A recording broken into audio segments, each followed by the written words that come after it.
बीजापुर जिले के भैरमगढ़ में आज एक महत्वपूर्ण दिन है। पुलिस प्रशासन के लिए एक सुखद संदेश है।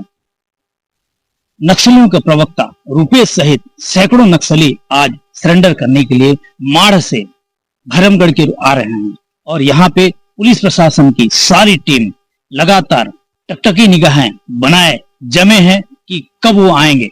और जिस तरह से यहाँ पर पुलिस प्रशासन सड़कों पर तैनात है और हर व्यक्ति को आते जाते हुए वो जांच रहे हैं कि कौन कहाँ जा रहा है।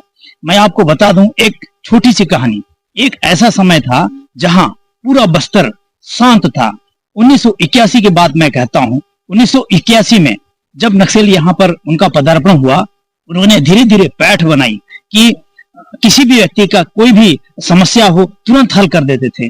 किसी को बुलाते थे, वहां बैठक करते थे और संबंधित को मारपीट कर भगाते थे, उसे डराते थे। इस तरह की होती थी। धीरे धीरे पैठ बनाकर जिस तरह से आज लगातार हत्याएं हो रही है, छोटी सी भी एक शिकायत होती है तो हत्याएं होती है। इन सारी जो हत्याएं हो रही है और लगातार ये सरकार, जब से सरकार बदली और भाजपा की सरकार जैसे आई, मार्च 26 तक पूरा नक्सली मुक्त करने का जो प्रण लिया, इसके तारतम्य में लगातार बस्तर जिला ही नहीं, सारे बस्तर संभाग और जहां भी नक्सलियों का कैडर, बड़े बड़े कैडर के जो लोग हैं वो लगातार सरेंडर कर रहे हैं, आत्मसमर्पण कर रहे हैं।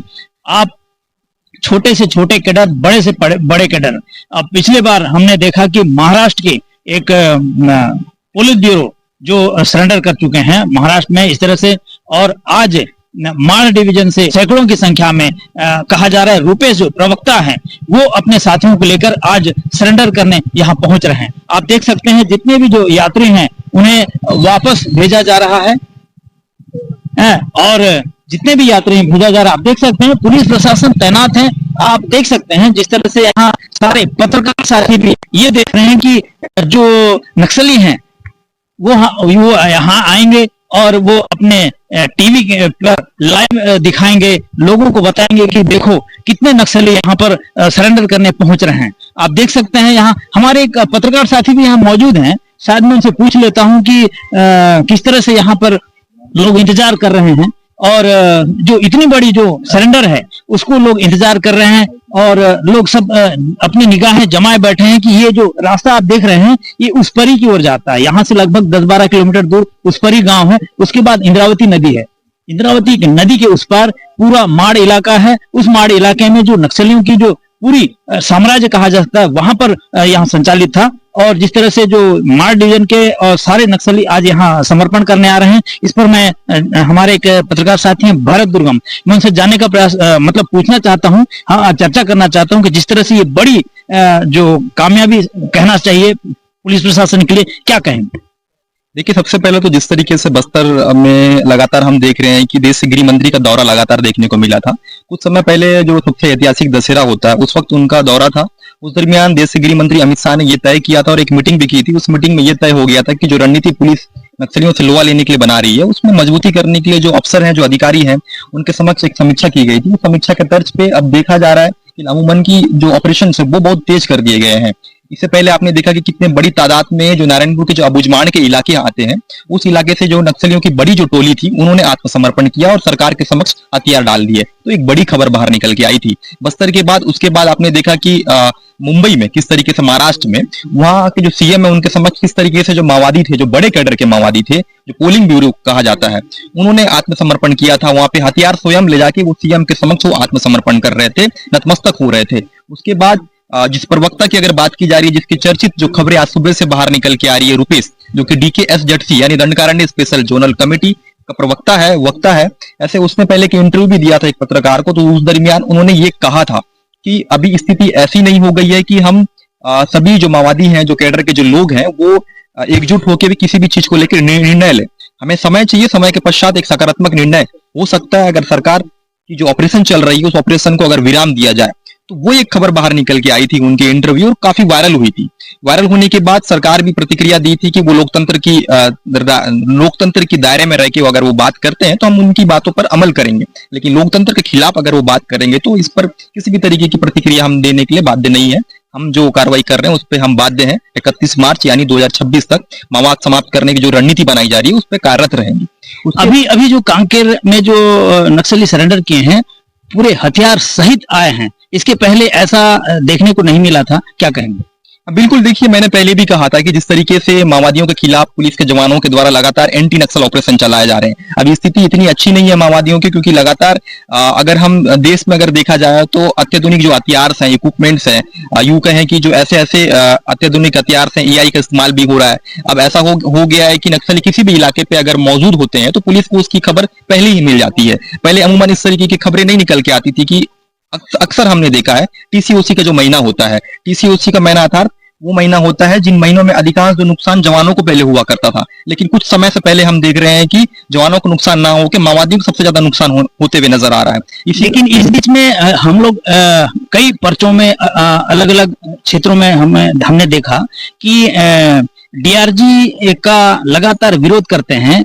यही वजह है कि शायद उनके द्वारा पहचान लिया जाता है कि कौन नक्सली है, कौन संगम है, कौन क्या है। क्या मानते हैं इसमें? देखिए, DRG एक वैसा बल है जो काफी मजबूत माना जाता है। उनकी जो भर्ती होती है डिस्ट्रिक्ट रिजर्व गार्ड, जो स्थानीय स्तर के जो लोकल लोग, ट्राइबल लोग हैं, अधिकांश उनको उस तरीके से ट्रेनिंग दी जाती है जिस तरीके से ट्रेनिंग माओवादी के मुकाबले बहुत कम देखा जाता है और काफी मजबूत कैडर माना जाता है। अक्सर आपने देखा होगा जितनी भी ऑपरेशन हुई है माओवादियों के खिलाफ, सबसे ज्यादा अगर किसी का योगदान रहा है तो STF, DRG प्लस है, उसके बाद फिर STF है, फिर कोबरा। इनकी संयुक्त ऑपरेशन में हमेशा इनको सफलता ही मिली है। और अमूमन ये जो लोग हैं DRG के, वो स्थानीय स्तर के लोग हैं, तो अक्सर वो गांव के जो लोग होते हैं वही जवान बन जाते हैं, DRG बन जाते हैं। तो उनकी जो रणनीति होती है गांव पे, जिस तरीके से हुकूमत होता है माओवादियों का, जिस तरीके से रणनीति होती है उन लोगों की, क्योंकि चेतनाथ मंडलम है, CCM है, CNM है, दंडकारण्य स्पेशल जोनल कमेटी है, तो ACM है, एरिया कमेटी मेंबर है, ऐसे बहुत तमाम पद होते हैं माओवादी संगठन में, उनको बखूबी ये समझते हैं। तो बहुत सारी चीजें ऐसे भी होती है कि इस वजह से कई बार ऐसा हुआ है कि उनका DRG का विरोध भी होता है।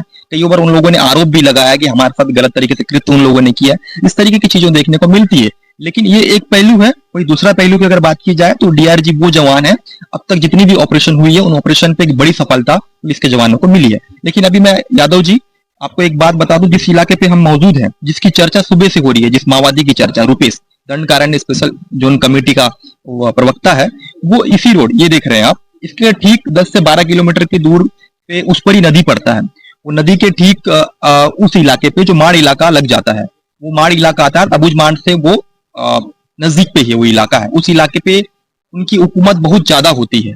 तो इसी इलाके से अभी एक बड़ी टोली सरेंडर करने की खबर बाहर निकल के आ रही है।